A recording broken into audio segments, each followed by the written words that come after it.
Hey everybody, greetings. I hope you're having a great week. Listen, this lesson is closing out the series on the R.H. Boyd books for the end of March, and they're going to start a new series next week, and we'll get into that. But before we get into this one, just want to tell you thank you for your support, and thank you for watching, subscribing.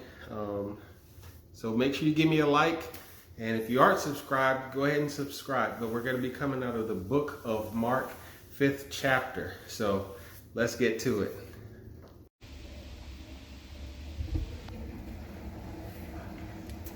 There it is.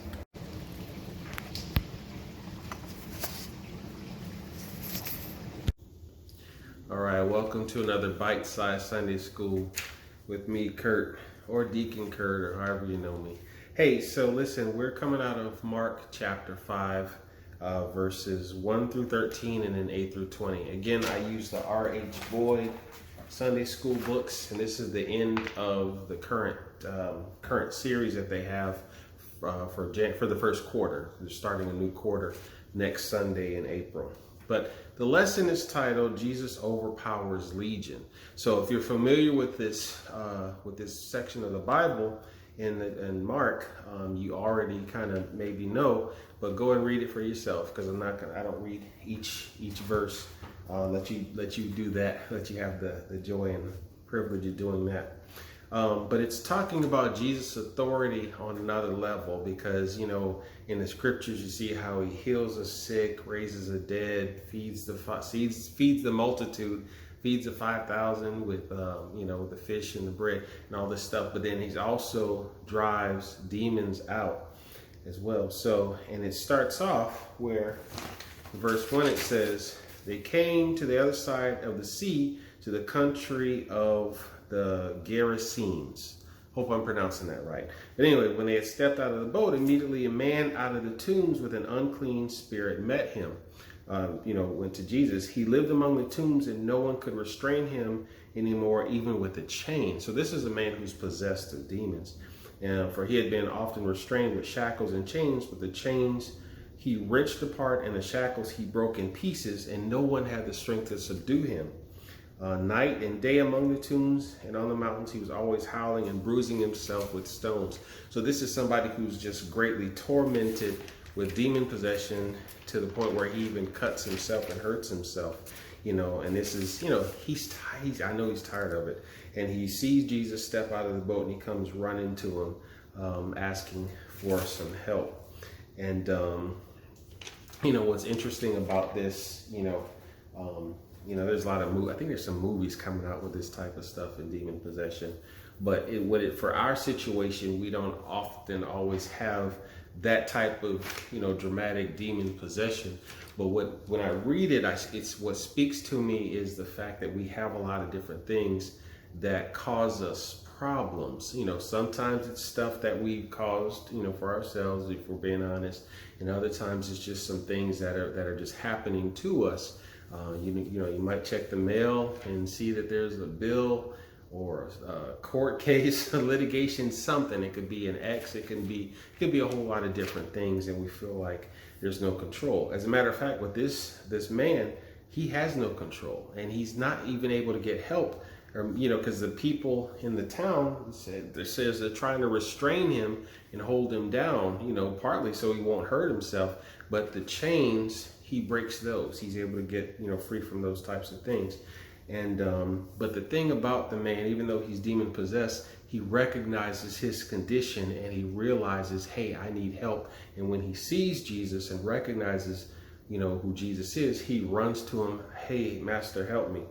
Our situations, they involve money, relationships, revenge, clout is what the young people say. A lot of different things that we find the importance in. A lot of those things can cause us to lose control in our life.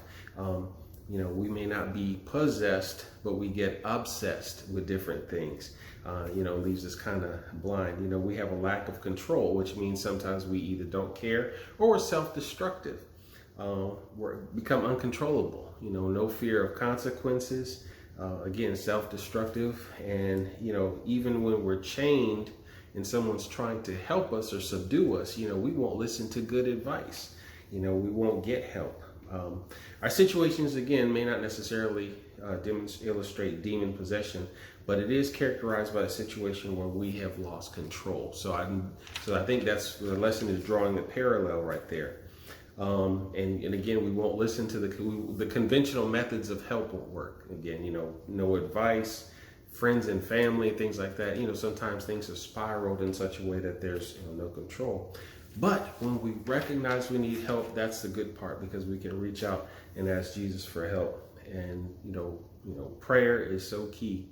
Making sure we're in church, hearing the word, listening to the word, and everything, and being able. We're making sure we get through these situations. So even being possessed, this man, he sought help. So the demons who were inside the man, when they saw Jesus, they recognized him. They recognized his power. They recognized who he was. And again, they're demons. These are evil people.